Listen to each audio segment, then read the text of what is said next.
welcome back to Beyond the Veil Tarot and Astrology. My name is Candice Marie. Thanks for joining me. I'll be your astrologer today. Happy Sunday and happy October for those of you guys who are watching me on Sunday morning. This is going to be the monthly overview for the astrology of 2023, October 2023. Hello. And I'm calling this a very wicked October, obviously pun intended. But this is going to be a very interesting month ahead. Please do me a favor, if you can see this video, if you like my content, you want to see more of it, click the bell button below so you're alerted as to when I have new videos coming out on the channel.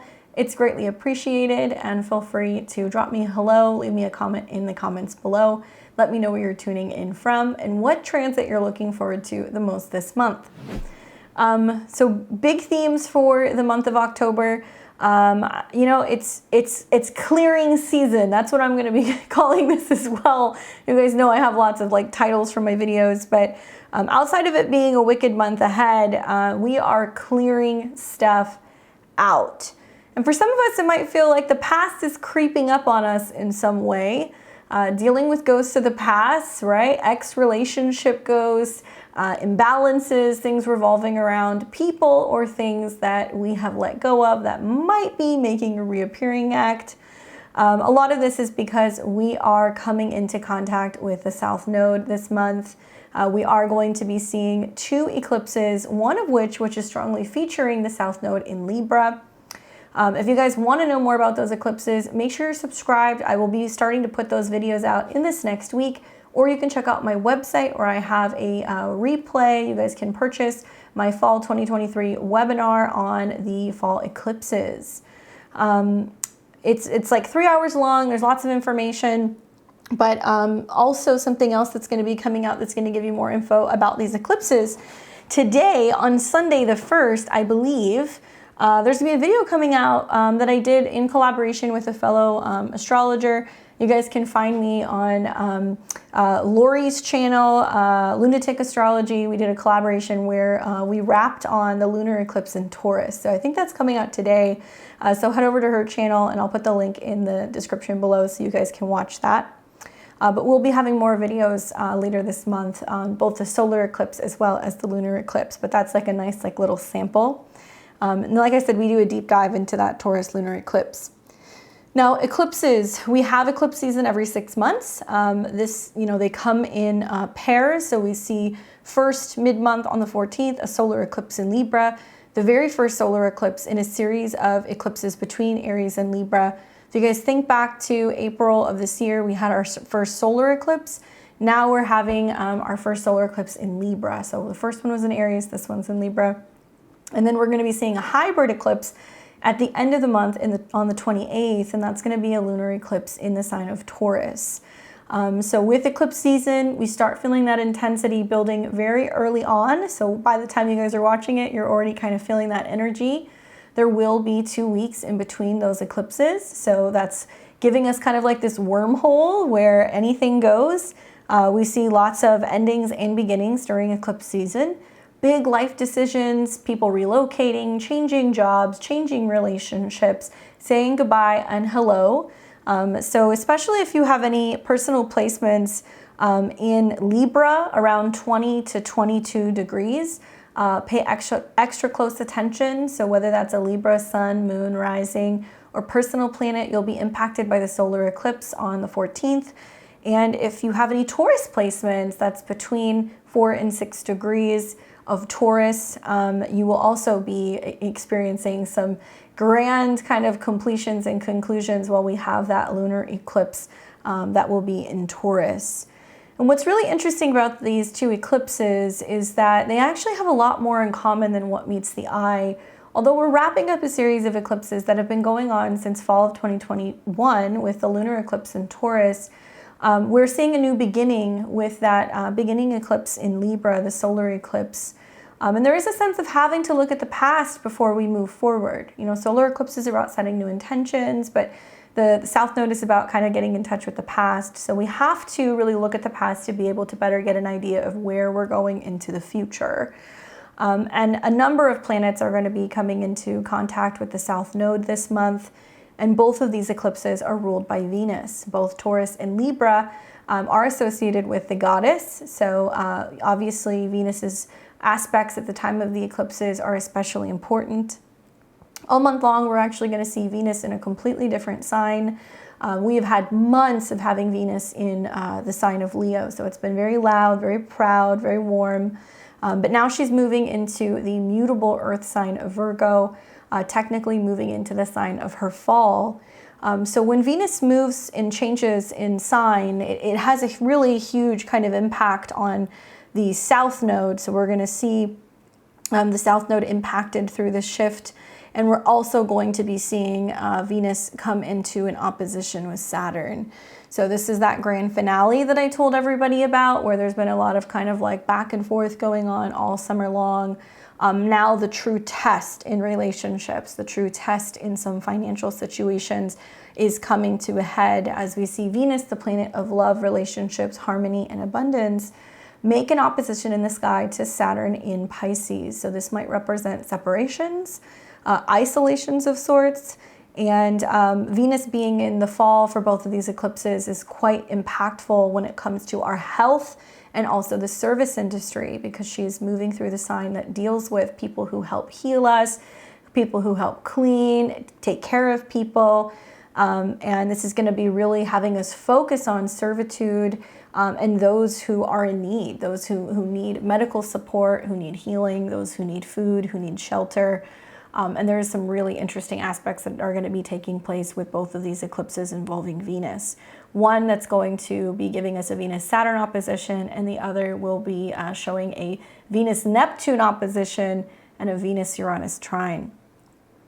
Now, something else we're going to see coming up this month is Pluto is going direct, which means it's going to wrap up its retrograde, which, quite frankly, I don't care what month it is, that's terrifying because Pluto is going to be coming back into the late degrees of Capricorn. So from here on out this month, Pluto is full steam ahead, chugging back into the late degrees of Capricorn, where we are going to see some of those last death rattles with old establishment and control and top-down structures wanting more power, more control, before it ingresses back into the sign of Aquarius, and that'll be taking place in the new year. So those of you guys who are obviously Capricorn, late decans, get ready for another Pluto hit. Scorpio risings, your planet ruler is waking up, so there's going to be some powerful realizations. And also those of you guys who are the late degrees of the cardinal signs are really going to be feeling the impacts of this, as well as the solar eclipse in Libra. So it's almost as if nobody really gets a pass, right? I mean, you guys know I'm really honest on my channel. I feel like the cardinal signs are getting hit with eclipses, and now the nodal changes. The fixed signs are still finishing up this eclipse that's going to be in Taurus. And we're seeing oppositions that are going to be playing out between Taurus and Scorpio this month. That'll kind of bleed into November. And then for my mutable signs, you guys just kind of finally got out of the Mercury retrograde in Virgo, and you're still dealing with Saturn. So everybody gets a chance to kind of go around the cosmic merry-go-round this month. Now we're going to see some, like I said, some planets conjunct the South Node in Libra, and for me, it's very like been there, done that. Some of you guys might feel like you're having deja vu this month because there's either people from the past popping up, or there's similar patterns in relationships popping up, or maybe there's people from the past, because Libra represents partners. So we might be re-evaluating who we've been in relationship with, what we learned in those relationships, who we've worked with, who's counseled us, who's guided us. And always, eclipse season is a time where we see lots of karmic things happening, but especially in Libra, while we're having a solar eclipse in Libra conjunct the South Node in Venus making aspects to Saturn, for some of us, it's finally putting an end to old karmic patterns in relationships. You guys know I called this kind of like the relationship portal. I'm not big on talking about karmic and, kind of like twin flame astrology. That's not my thing, but we are seeing so many changes in relationships. It's almost like Some relationships are wrapping up and they're clocking out and they're like, sayonara, I've done all I can do in this department. I'm getting you ready for the next leg, where we're meeting new people or we're experiencing new lessons in existing relationships. We're leveling up. The South Node in Libra is teaching us not to be complacent, not to just make nice and do things for the sake of appearances or for superficial reasons. So we're going to start to see where some relationships are kind of out of alignment, and where our personal growth with that North Node in Aries is showing us where we're outgrowing certain relationships in our life. And it's really up to us to be doing the work on a personal level so we can meet other people halfway. So whether you're in a relationship or you're single, it doesn't so much matter. You're going to be seeing where there is a need to kind of cut away or remove people who may not be supporting the person that you're becoming, right? So it's going to cost you, your old relationships, your old patterns, your old habits. And South Node in Libra is what used to look good, right? What feels good, what is about codependence and togetherness and like our comfort zone. To embrace more of what we're going to be receiving in the spring of 2024 as we come into solar eclipses in Aries and other transits in Aries, where we really do this rebuilding and kind of finding ourselves. So lots of dancing with the past, lots of having to kind of release things and let things go. Now, what we will see towards the end of the month, our planets are going to make oppositions to Jupiter in the sign of Taurus. And Jupiter is retrograde, but this is also strongly factored into some of the eclipses. Jupiter makes things feel larger than life, especially that lunar eclipse in Taurus that we're going to see. It's going to feel larger than life. So pay attention to where Taurus is in a way that is like the parting gift, right? Because Jupiter can be about abundance. It can be about resources and wealth. But there is some kind of parting gift that we're getting after what's been almost 2 years of lessons in the Scorpio-Taurus axis, where we've been having eclipses. This is the final one, so we're going to say goodbye to Taurus and Leo eclipses. And we're going to be moving more into fully embracing the Aries-Libra kind of cycle, especially come the beginning of next year. Now, whenever we see planets on the Taurus-Scorpio axis, this brings endings and beginnings, right? Taurus represents life and growth and abundance and resources and self-esteem and stability, things that we can touch, things that we can eat, that we can spend, that we can feel. Versus the polarity, which is Scorpio, very Mars-Pluto, death, regeneration, letting go, releasing, transforming in some capacity. So it's interesting to see, at least here in the Northern Hemisphere, as the sun's going through Scorpio, we're going to be physically seeing all of the changes that are going on. But that's to be able to kind of create that cycle for new life to emerge in the spring. So whenever we see, planets moving through these two signs, financial matters are really big out in the world. So you hear more about banking, we hear more about economic numbers, we hear more about what's going on in the stock markets, we're going to hear what's going on with people's investment portfolios and debt-related things, and it's in the skies, and it is going to feel a little hairy, especially as we're getting to later in the month of October, because we're going to see some really intense conjunctions happening in Scorpio that are very powerful. They're going to begin to make oppositions to Jupiter in Taurus. Now, Jupiter in Taurus can represent banking. It can represent laws. It can represent the financial systems. It can also represent investments of sorts. And so as we see planets come into opposition in Scorpio, you're going to see a lot of really strong opinions about what our rights are revolving around banking and resources and what we can invest in and what we can possess.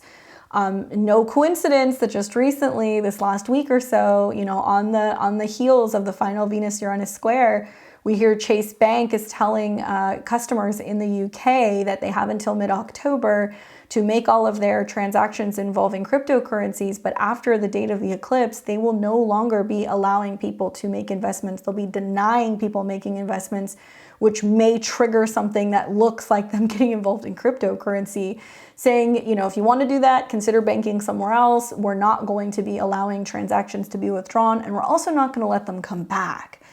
So this is kind of the stuff that you see whenever we start to see these oppositions.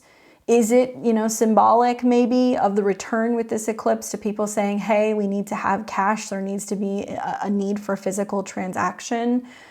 Pluto going into Aquarius in the new year as well, I think is going to bring more of like a revolution revolving around power and wealth. So that still remains to be seen. But that really feisty conjunction that I had my eye on is going to be a conjunction between Mercury and Mars in the sign Scorpio, and it's going to come right at the end of the month, right around the time of the eclipse. And it seems to bring some kind of very sudden, very important news.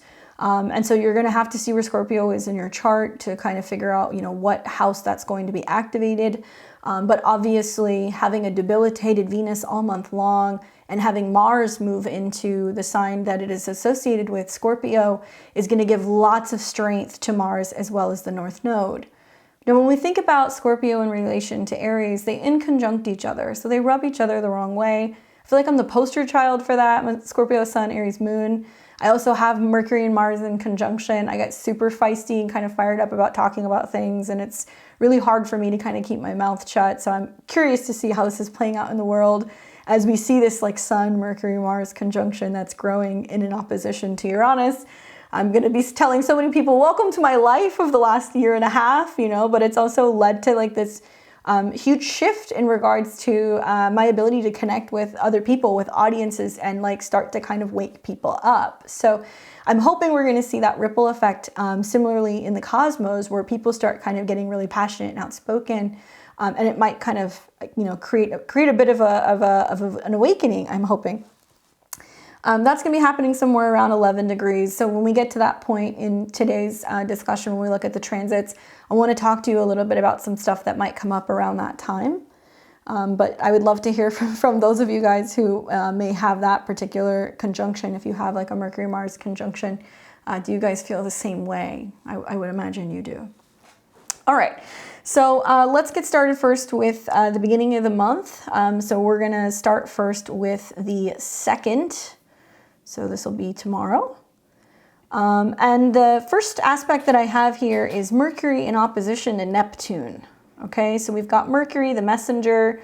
I think if you guys haven't already seen your October horoscopes, go and watch them. They are very long, but I literally touch on just about every single aspect for the month so you can know how it plays out for you specifically. So check that out if you want to know how it's going to affect you.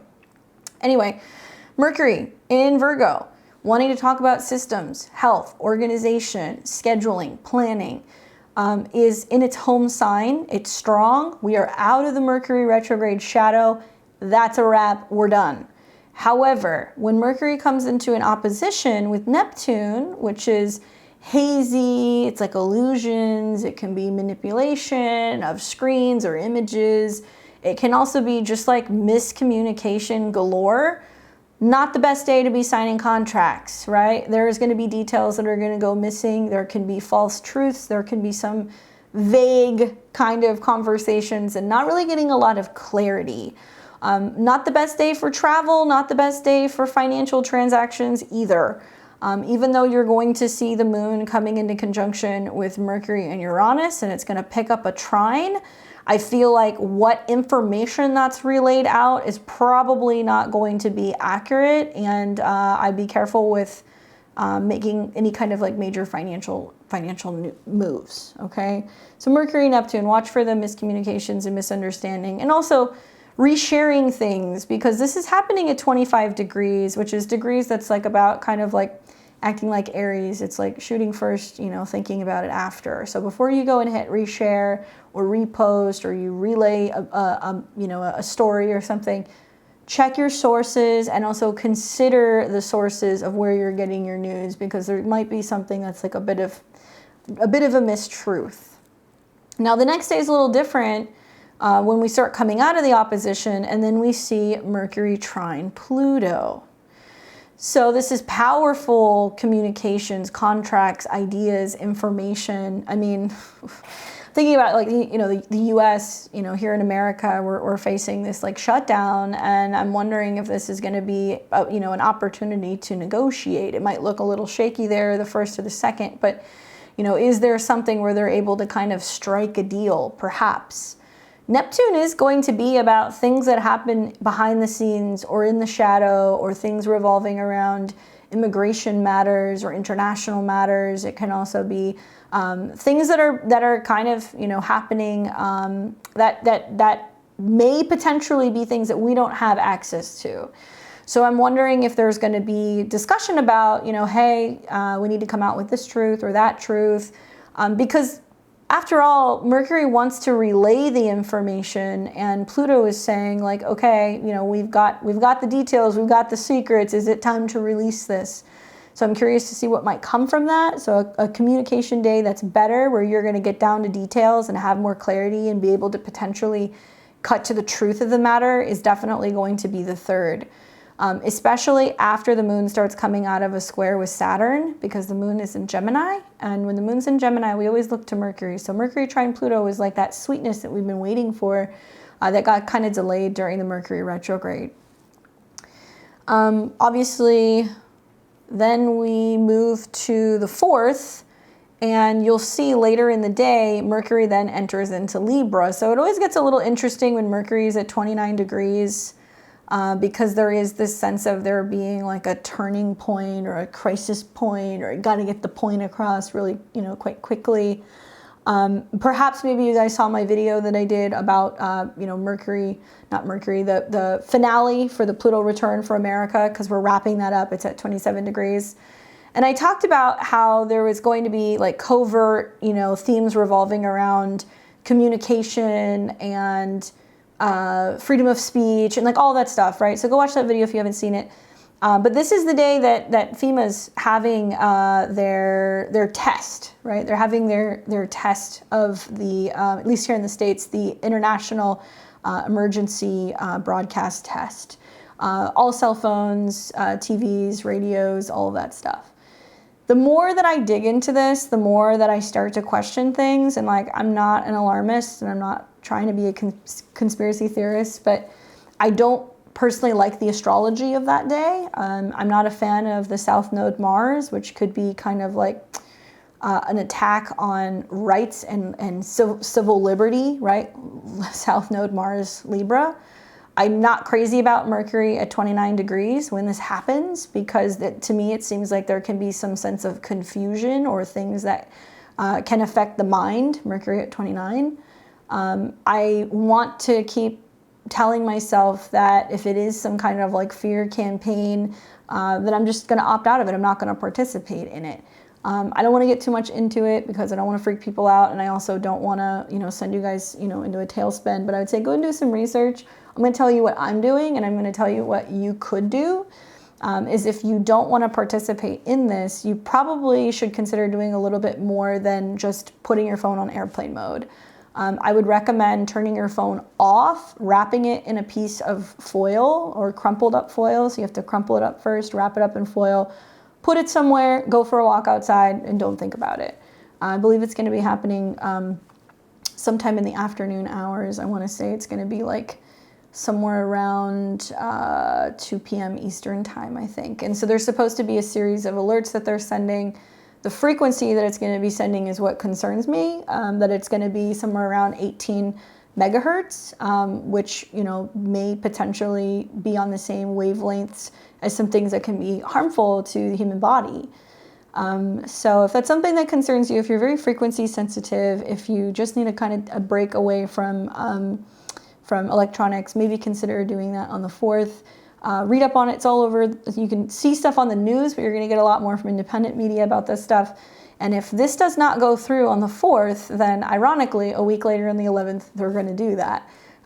We can look at the astrology for both days, but I do have a hunch that this is probably going to be the day that it's going to go through. And I would say I don't trust that there isn't going to be some sense of something trying to tap into devices. That's kind of the vibe that I'm getting. All right, so let's leave it at that.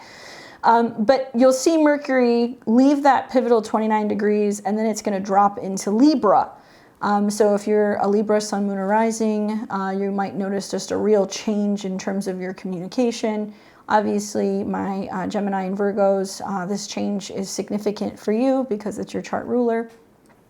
And we have a ton of planets that are in Libra, so Mercury, Mars, the Sun. So there's lots of communication, action, and things revolving around Libra topics. Relationships, balance, counselors, therapists, our romantic and committed partners, our clients. And so there's a lot of talking about fairness, equality, balance, and also for me, something that I think is going to come up a lot is freedom of speech.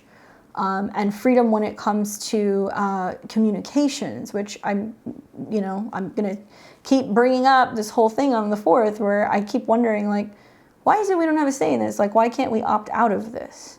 Although if you guys are not aware, you can go into your iPhone. If you have an iPhone, go into your settings, hit notifications, scroll all the way to the bottom, past the apps, and you will see that there is a whole set of new alerts that are all kinds of government-related alerts. You can turn them off. You can make the decision to opt out.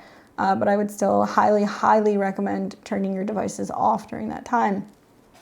But perhaps this might start something that gets people thinking about, well, how much access do they have? And is this perhaps a dress rehearsal for making it normal for us to just be kind of contacted, and the effect that it has on kind of disrupting our peace or maybe even our harmony?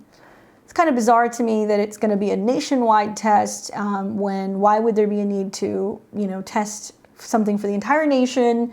But also it's the very same system that failed during the fires in Hawaii. So something for me just doesn't click. It doesn't quite add up.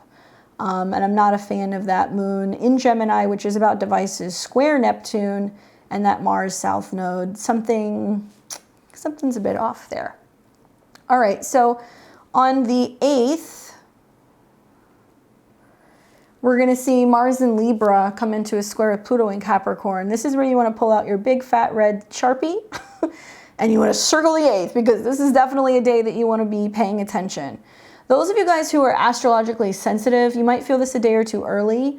Obviously, we've got Mars technically in its fall, right? It's not comfortable in Libra. The way that Mars wants to express its energy is quick moving, direct, aggressive, powerful, assertive. You got Mars going through a field of flowers, right? And it's just slashing things and cutting things. So what this creates with Mars conjunct the South Node just in general, which is, happening the whole beginning of October, is conflict and anger and frustration that's coming out in relationships, okay? It's in the skies. You are hearing about it. I'm sure everybody knows somebody who's going through a significant breakup, separation. It's just a little bit more obvious this season than usual. And it's because the North Node is ruled by Mars. So in order for us to get to where we need to go on a personal level, there is a lot of clearing out the drama, the conflict, the passiveness, the passive aggressiveness, the, kind of laziness in certain relationships. And we might be kind of snipping things away. But Mars is going to come into a pretty uncomfortable angle with Pluto. And that's important because Mars can represent conflict. It can be attacks. It can be war. It can be military. And so it's challenging Pluto in Capricorn. So what is Mars in Libra? Civil rights attorneys. It can be civil liberty attorneys. It can be court cases. It can be, people who are protesting for these rights, for fairness and equality. Libra is a sign that doesn't just deal with law and legality, but it deals with mediation. It deals with fairness, diplomacy. So I think that you're going to see some pretty interesting lawsuits, some pretty interesting legal cases that are going to be brought potentially against people in positions of power, or dare I say some government structures. 27 is fighting words, right? Mars in Libra square Pluto. This is not a day that you want to go toe-to-toe with somebody. This is not a day to get into a verbal altercation, to send a threatening text or email. I mean, you shouldn't be doing it anyway, but you're going to see lots of power struggles happening with Mars and Pluto. Because Mars is fighting for fairness and it's losing the power because it's conjunct the South Node. And Pluto's kind of in this position where it doesn't like being attacked. It does not want to be pushed because then it's going to kind of, tighten up a little bit more. So if people start getting rowdy and pushing back, you're going to see stronger measures, which may likely come right around the time that we start seeing other planets square Pluto, like the sun, or when planets come into conjunction, which will become the beginning of the year. But yeah, I mean, these two create a pretty nasty aspect with one another.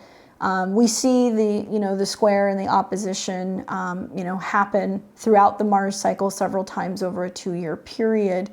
Really, you could go back and you could look at what was happening when Mars was in Cancer some months ago, and where there was some threats that were going on in regards to the control that people were having over our home. It brought up lots of issues with cost of living and security within our local homes and neighborhoods.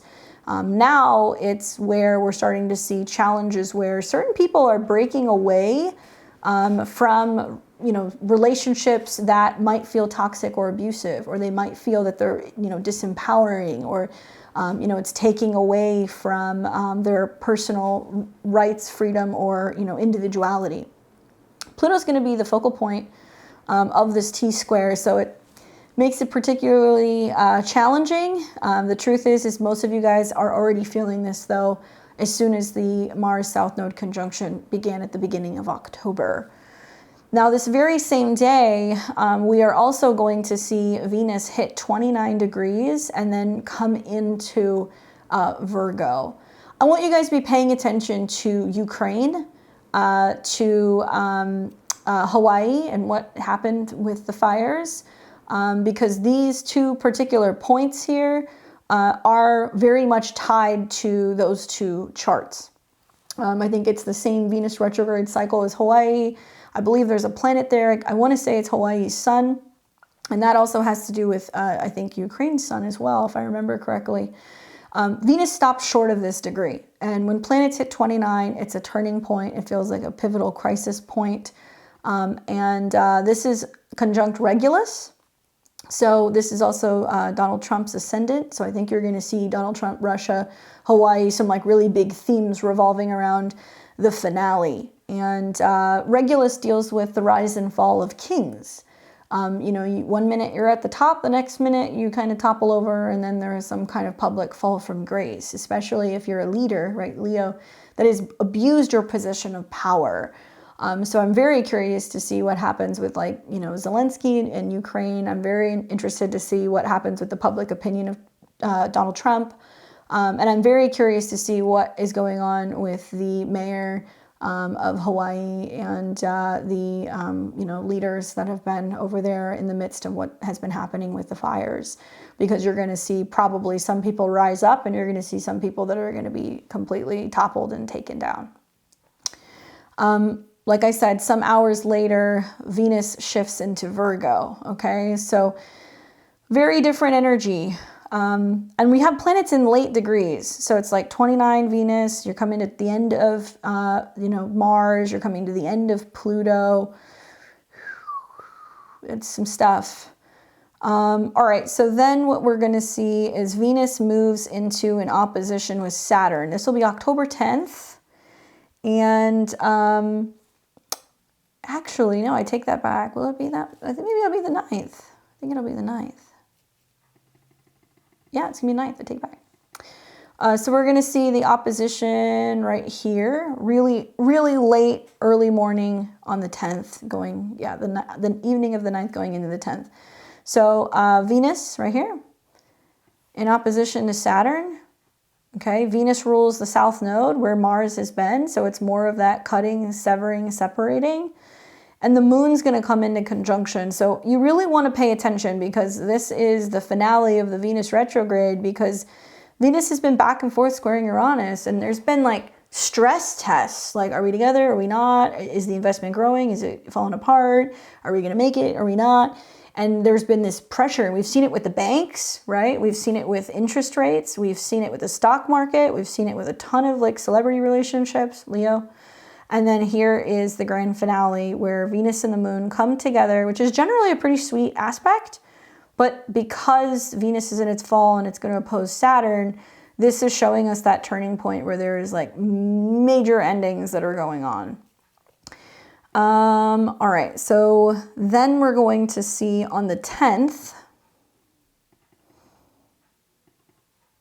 later in the day, Pluto goes direct at 27 degrees.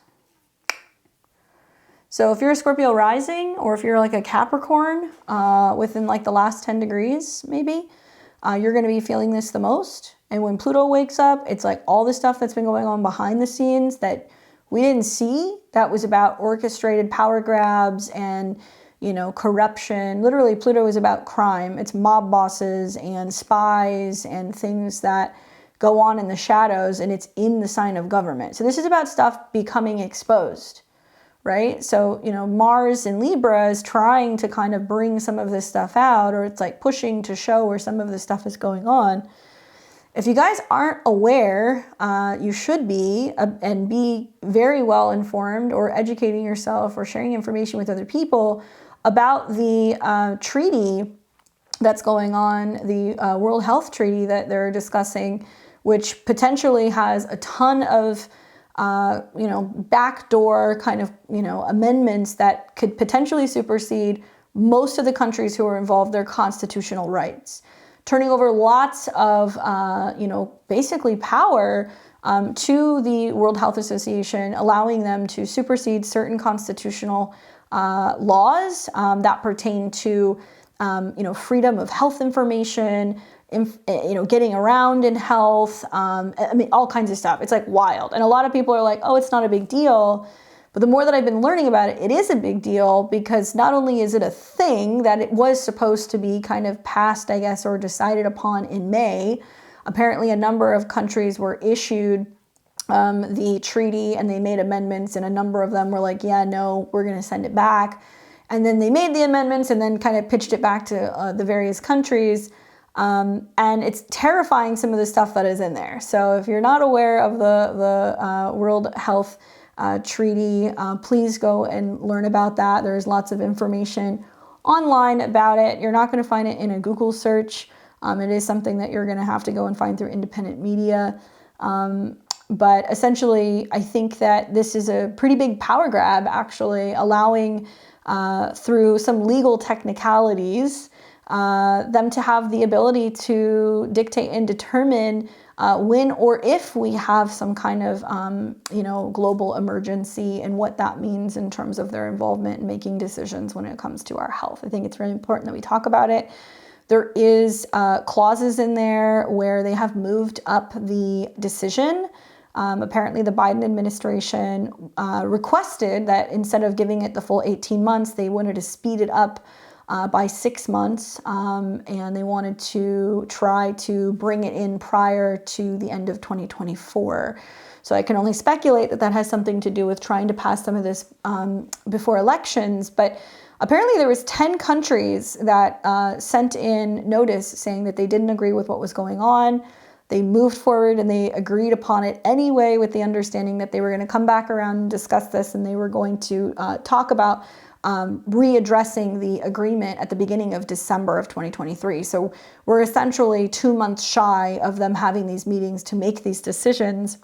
And a lot of people say, well, I will opt out. I'm not going to have anything to do with that. Your countries are essentially signing this away to this international organization that you did not vote on. And so one of the best things you can do is you can contact, or you can call your local senators or representatives and let them know that you have a problem with it, that you are not down for it, that you are concerned about it, and that you want them to look into it, because there is clauses that state that they're going to continue to quietly move forward with some of these decisions internationally. And if we do not interject, if we do not say something, that they will move forward on this. If you're looking for really good information about this, I would recommend checking out Dr. Joseph Campbell. He just put a video out about this that gives you all of the information. They talk about all of the details, and quite frankly, probably a lot better than I could relay it to you. So without going on a whole spiel, go and check that out. The video is on YouTube. It just came out just the other day. It's definitely worth listening to. Really good resources and talking to you about how to get informed and tell other people what's going on. So that way we're not having this happen, and hopefully we can move out of this complacency, because I think that's really what the South Node in Libra is about, is where we've gotten too comfortable, too lazy. We just assume that, you know, our rights are going to be protected, or that, you know, that the world is going to be fair. And we're going to realize that, no, that's not really how things work right now.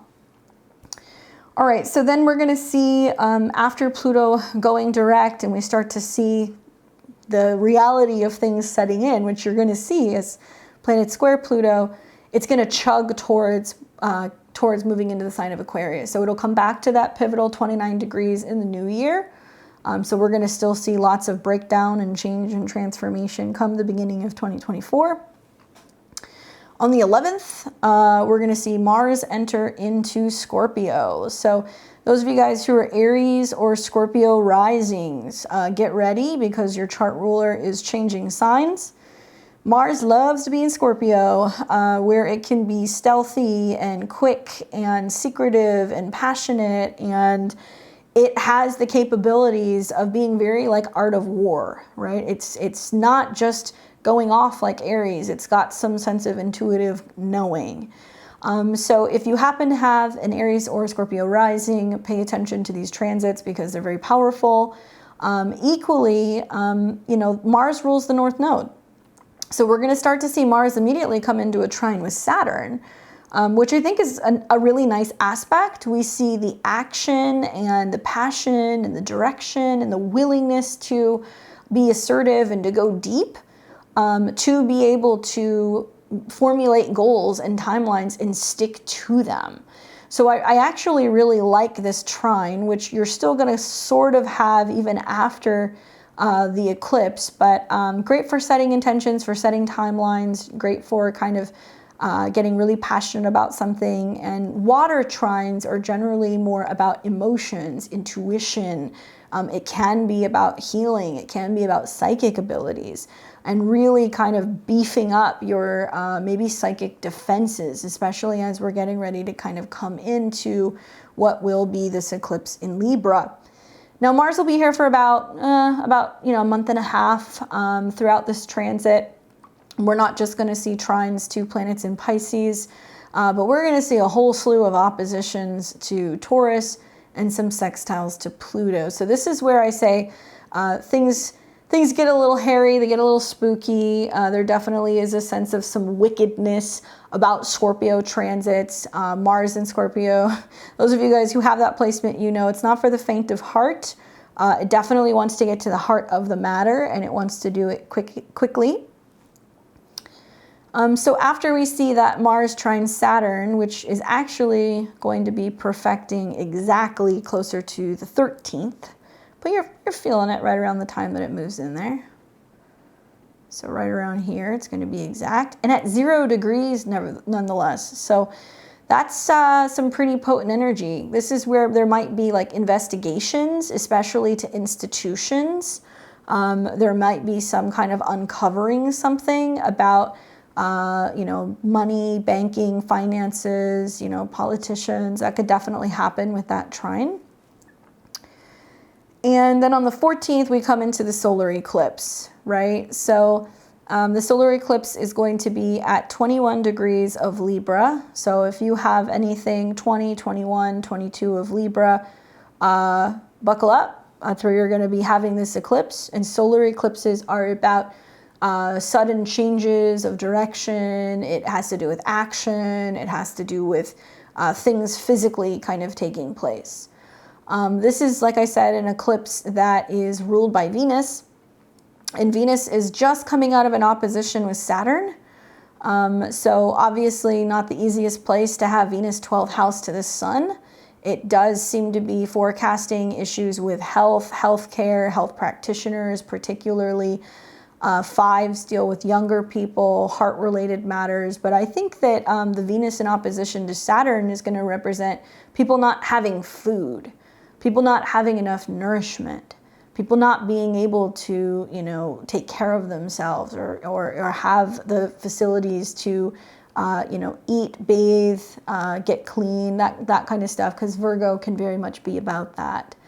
But because Venus represents the South Node and we have a Saturn opposition, this is where we start to kind of realize we need to become or learn to become more self-sufficient. Venus is also, moving through Virgo reminds me of Ceres and the grain goddess. We're going to see some conjunctions to Ceres that are going to happen this month, and I do think that there is something to be said about grain shortages and the health of water with Venus in opposition to Saturn as well. I was looking back on my 2023 video that I did at the beginning of the year where I was like, oh, Saturn and Pisces and like water related issues, and I didn't really realize like how much issue with water we were going to have. Flooding issues, contaminated water, not having enough water. You know, we're hearing stuff here in Louisiana. There's some issue with salt water seeping into fresh water. I think that's part of it. The floods going on right now in New York City, which is like unreal. But I think that we're also going to be hearing about water that has been contaminated, which if I remember correctly, I just read an article about that today where that happened. I want to say somewhere in, I want to say Pennsylvania. I'm not sure, but water is a big deal. If you guys do not have the capabilities of being able to have access to private water or spring water, test your water. You know, get a water filter, get a Berkey filter, get a countertop reverse osmosis system. You know, opt for spring water. Water is going to be the most important thing the next couple of years, and we're going to realize that as Saturn and Neptune come into conjunction. And I think it's really going to come down to water rights. But will some of this stuff come up? I think possibly. You know, South Node eclipses in Libra do bring some kind of sometimes connections to past relationships, past legal situations, and it's going to really be highlighting balance and fairness. And we've got a pretty close conjunction to the South Node at 21. So this is a degree that deals with Sagittarius. So I think it's going to be about legal rights. I think it's also going to be relating to travel. I think it might be to education. It's hard to say. But Venus, like I said, being in the sign of its fall, opposition to Saturn, 12th house of the sun, not the easiest eclipse, to be honest with you. Now this eclipse will become a full moon, lunar eclipse in the spring of 2024. We'll see like I think a full moon come in around 5 degrees, I want to say, of Libra. So it'll take about 6 months for this to fully mature. But Mercury is also strongly kind of tied to this particular eclipse, and it's right behind the sun. So we could almost say that right around the time that Mercury comes into conjunction with the Cazimi point, so this will be around the 19th, Sun conjunct the South Node, that's going to be on the 17th, so a loss of power, releasing, letting go, 24 degrees, something that we didn't see coming or something that's secretive. And then we're going to see Mercury conjunct the South Node, so there's going to be this feeling of imbalance going on mentally, but also in communication and in diplomacy and in relationships. And then we're going to see Sun, Mercury, Cazimi, 27 degrees of Libra, boom, square Pluto. Oh man. The sun can be a leader. The sun can be also with Mercury, it can be like an artist or it can be a politician, but they might be calling for somebody to step down. That's kind of the feeling that I'm getting. And there's going to be lots of discussion revolving around communication and speech, and overreach seems to be the theme with squares, you know, powerful overreaches, and whether or not, you know, people are putting up with this any longer. Cazimis bring some kind of an epiphany, okay? So if you're a Libra, Sun, Moon, or Rising, especially the late degrees, pay attention because there can be some significant information or information drop. I definitely wonder if this is going to be more about some kind of data breach, or, you know, somebody or something tapping into our personal information. Could have sworn I read something about that this last week as well.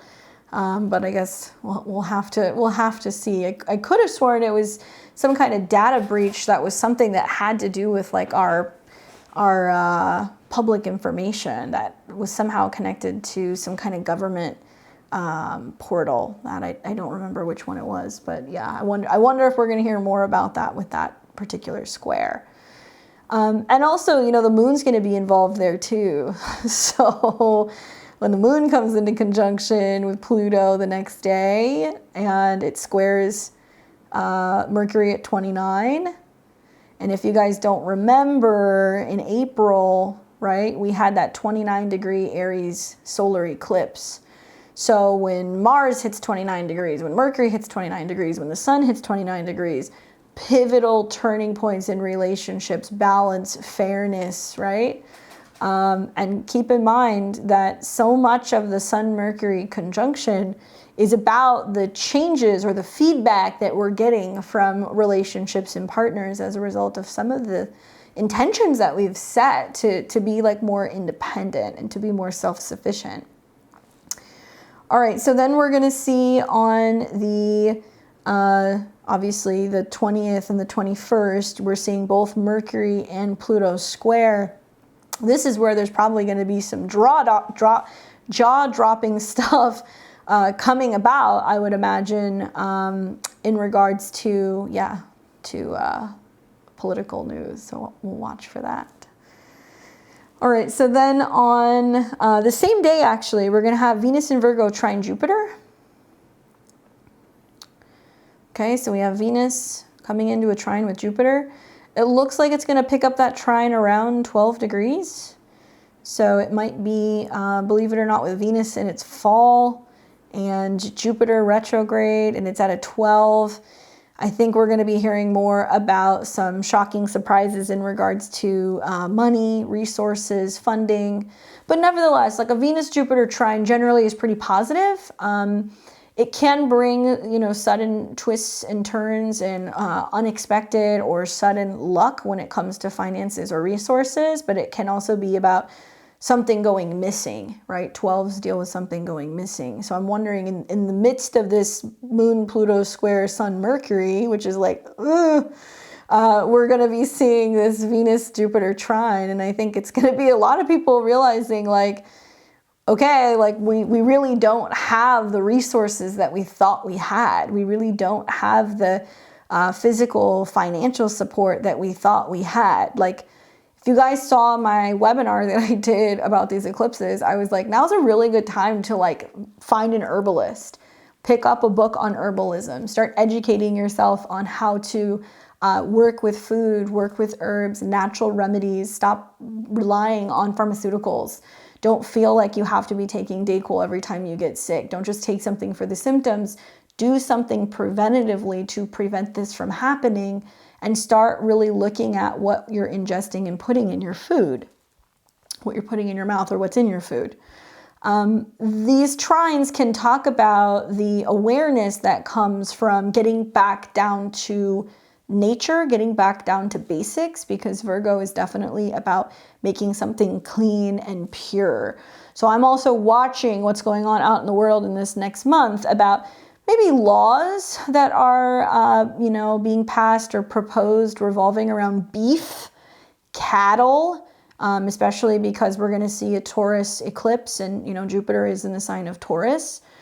Hearing and seeing some rather scary things about laws that are being proposed about whether or not they have to tell us what's in it, what's in the meat, or, what potential fillers are in it, if there's bugs in it, if it's made with lab-grown meat, if it needs to be labeled as such. Like, man, some concerning stuff, especially when we start to see some stuff in some of the inner cities where they're experiencing food deserts because of some of the looting and some of the issues that have been going on.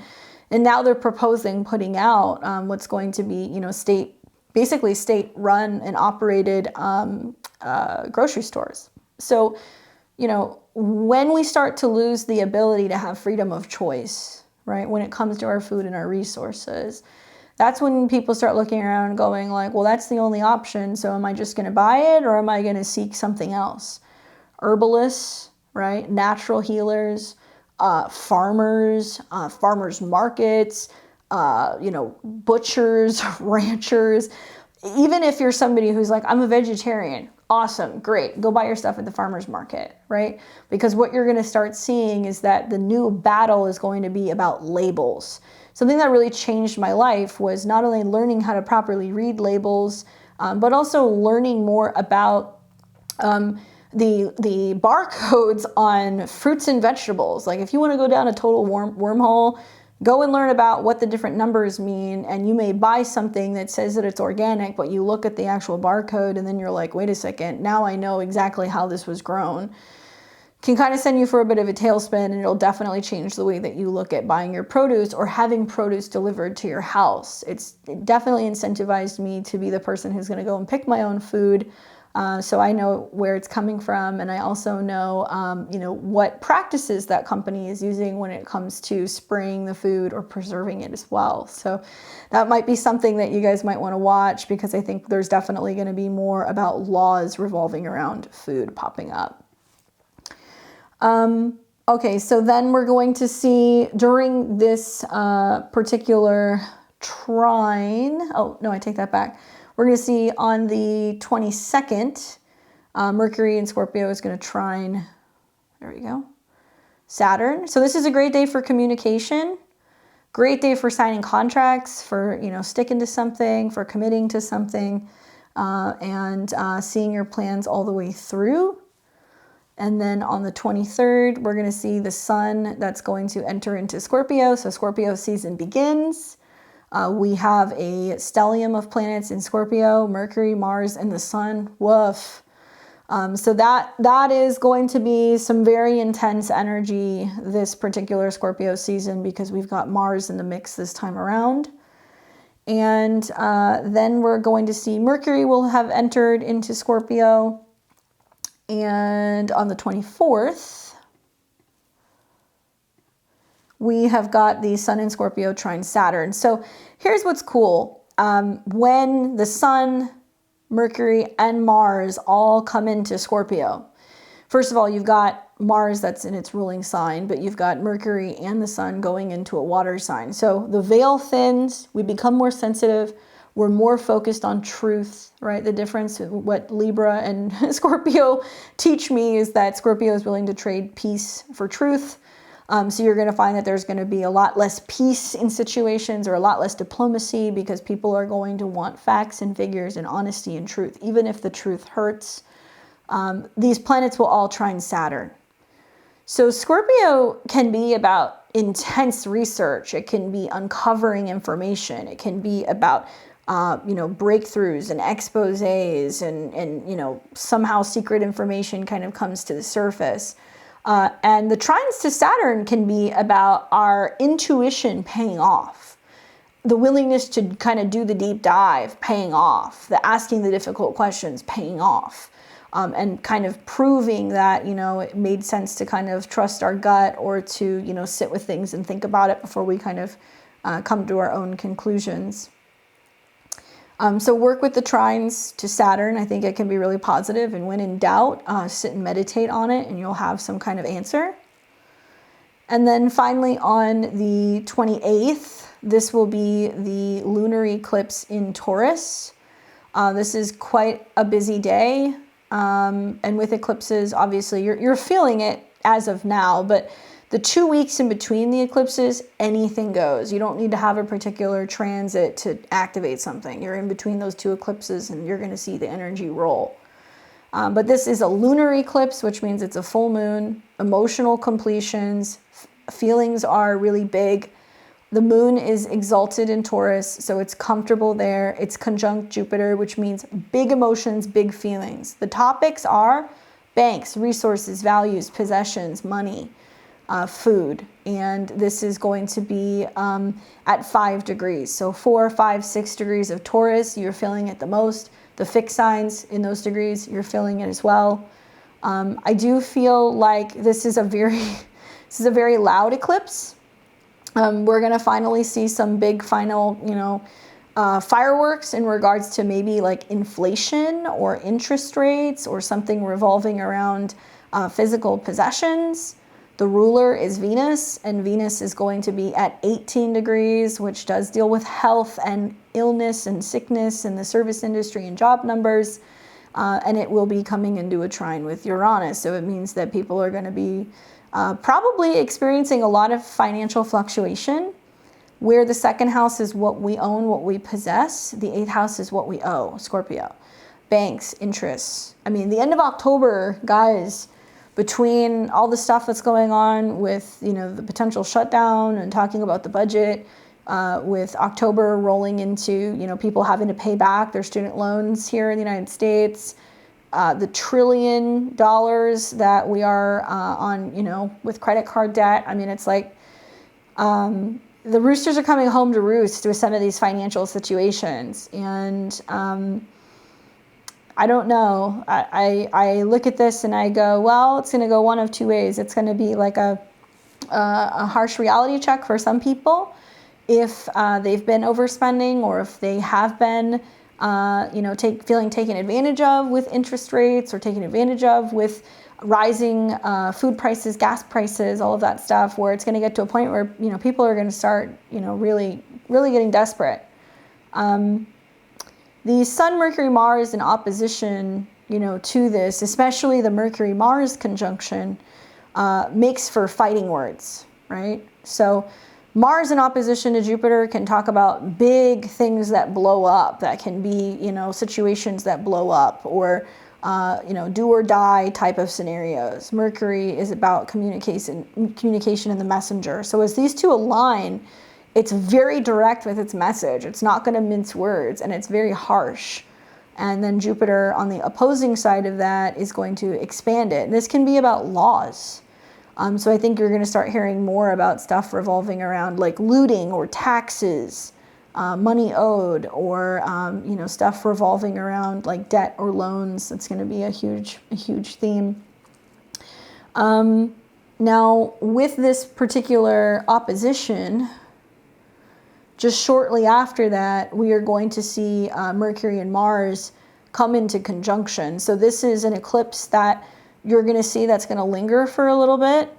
So if you watch, the moon will conjunct Jupiter. So even in the PM hours, it's like, holy shift, something's going on, because it's going to connect with that 11 and it's going to oppose. I don't know what day the 29th is, so forgive me. I don't have a calendar right in front of me. I guess I could look. Hold on. But if this is what I think it is, I would want to be looking at the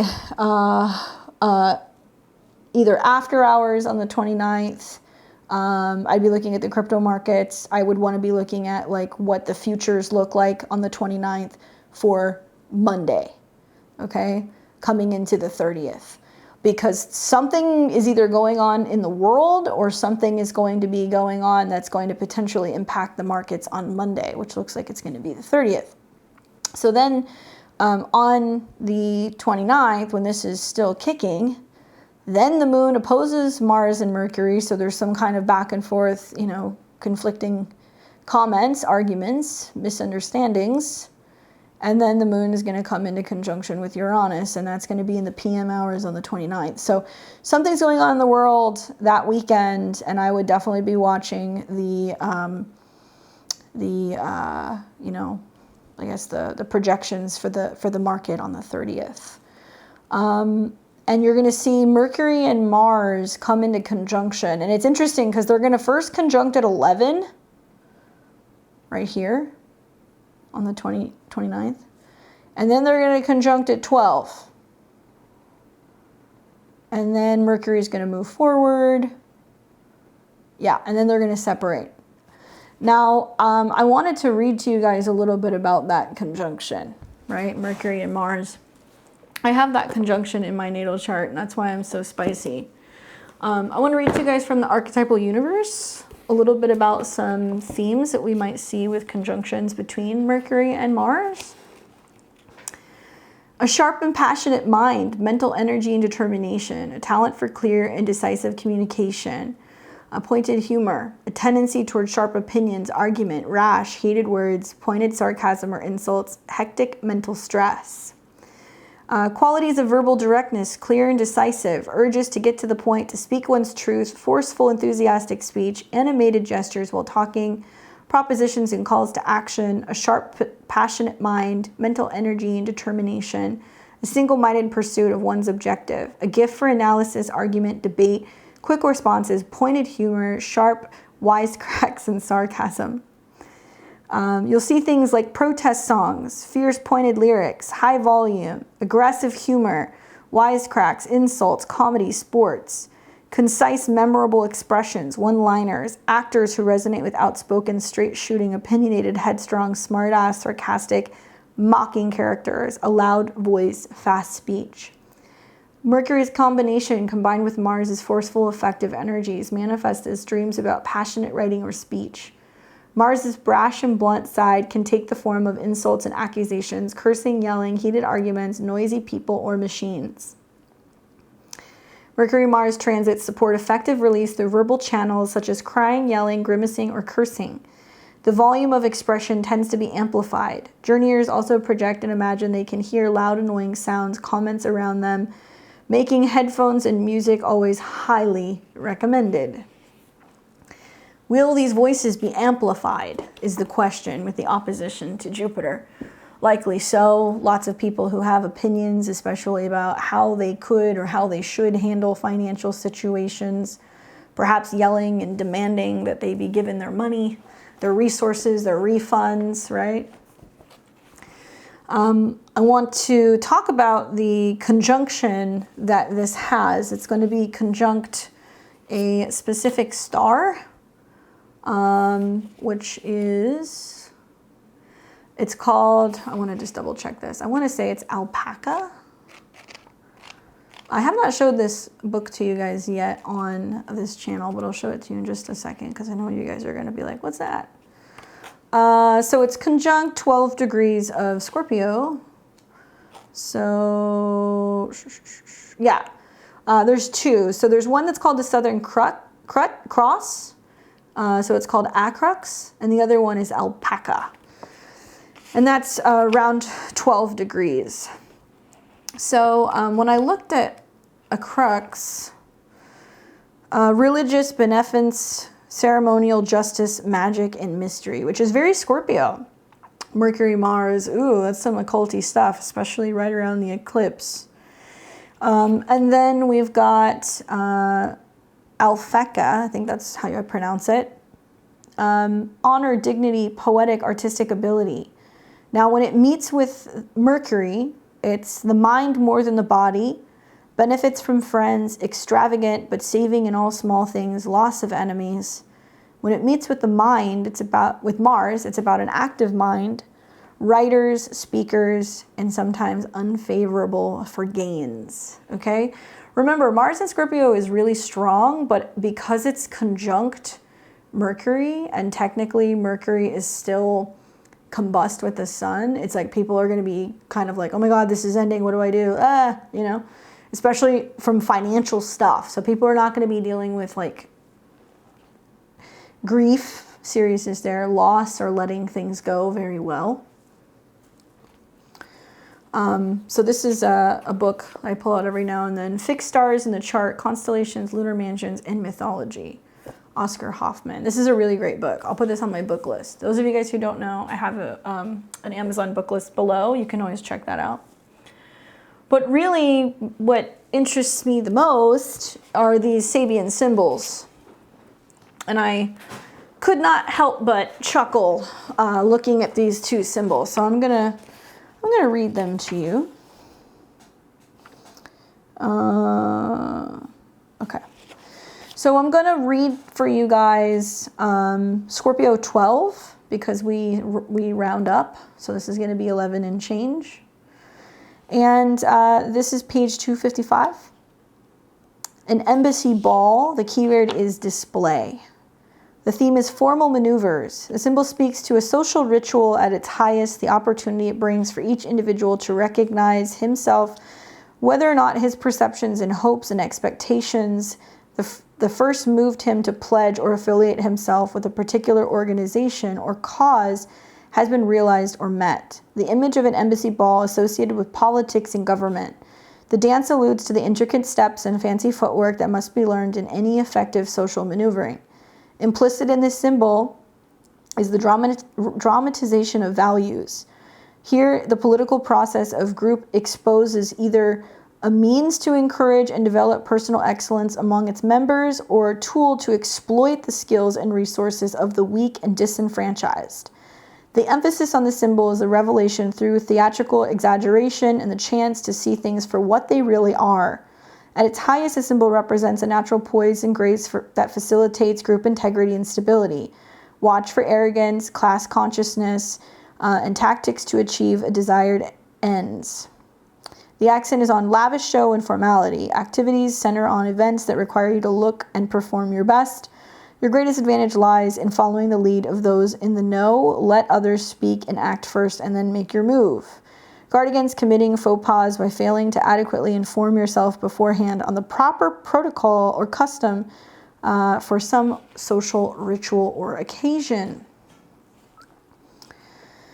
So, for me, the notes that I have here is basically, I'm watching to see, is there going to be some big, political gathering? Is there going to be some, group of elite politicians that are gathering together?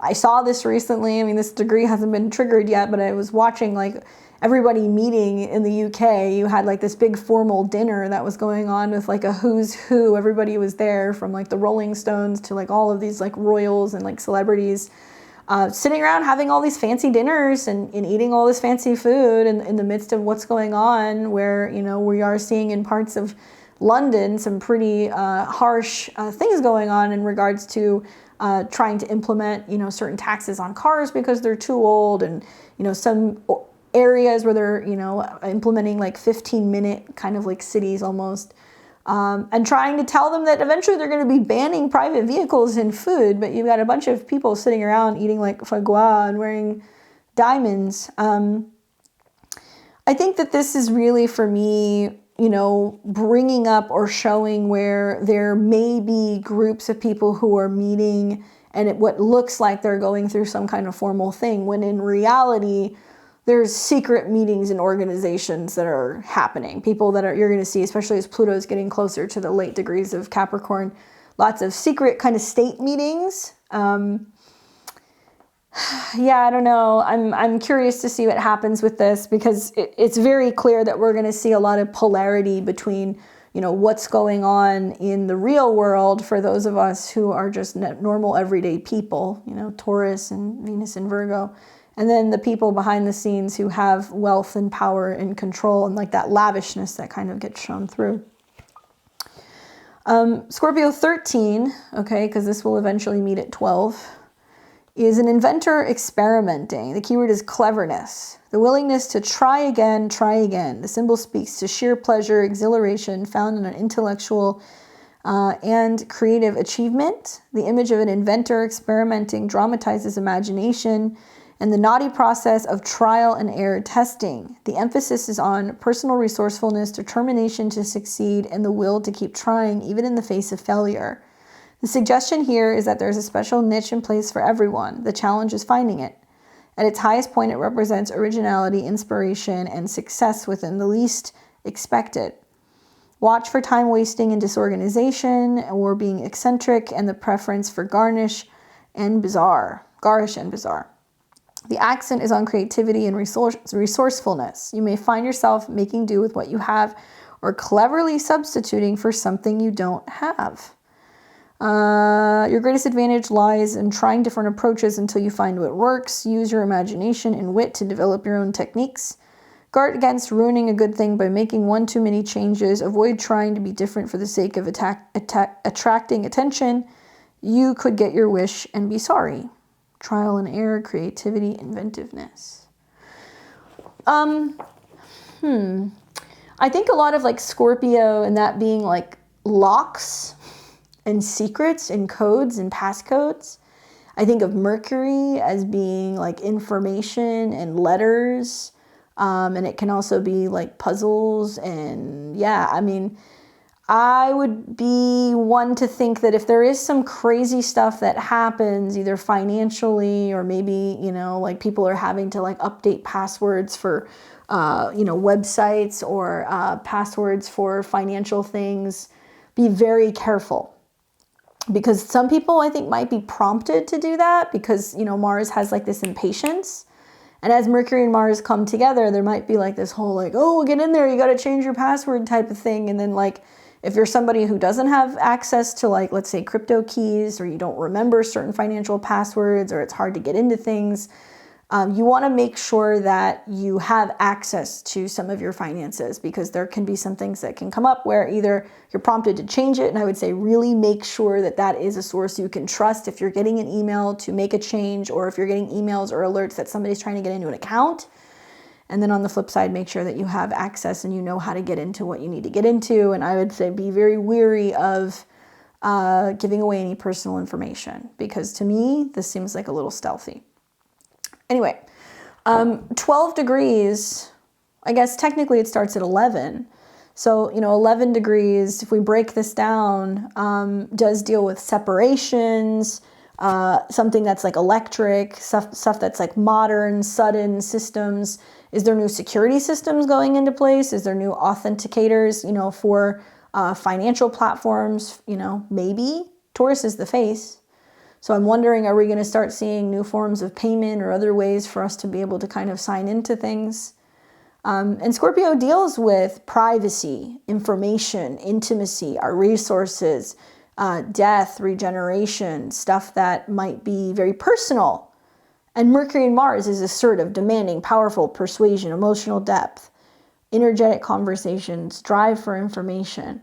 Guys, we're going to see so many issues with people stuff, I think, getting hacked into. We're going to see a lot more digital crime, Mercury, Mars, and a lot more in regards to cybersecurity breaches. So please really make sure that you're being careful with all of your online transactions. Make sure that you're really covering all of your bases and that everything is locked up.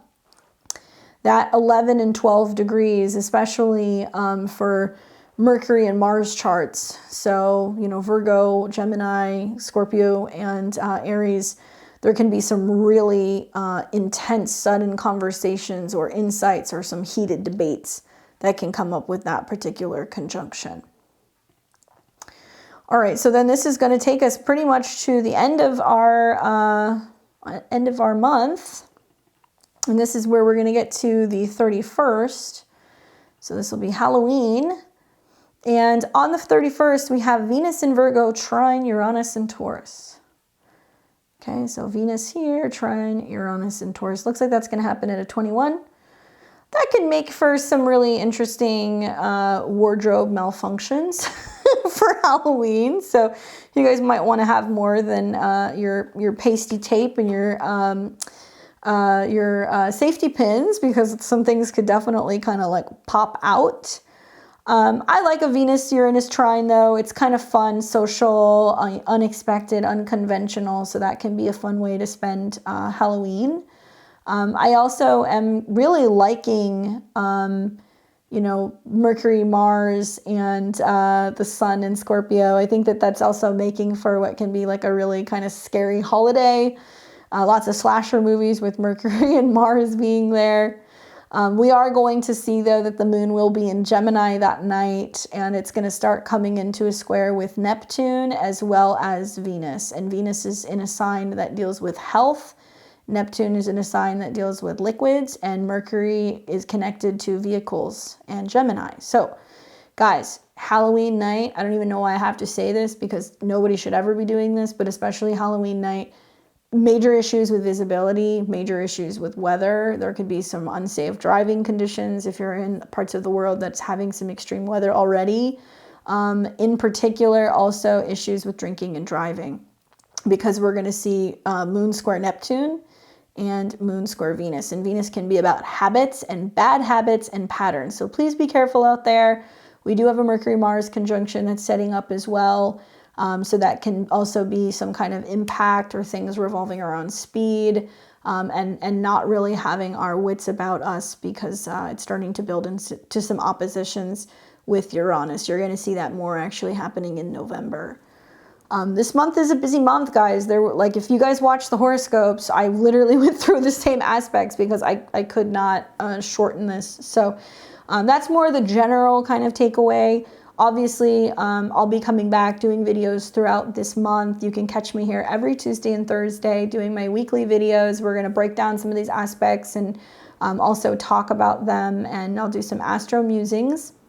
Things get hairy definitely consider joining me for a live reading. I'm generally here on Friday nights, 5 p.m. on the Pacific Coast, 8 p.m. on the Eastern Coast, doing donation-based readings.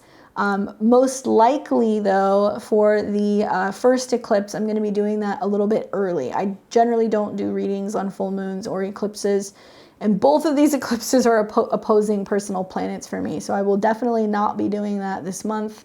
But the first one, you'll probably see me here on like the Wednesday or Thursday before the Libra eclipse.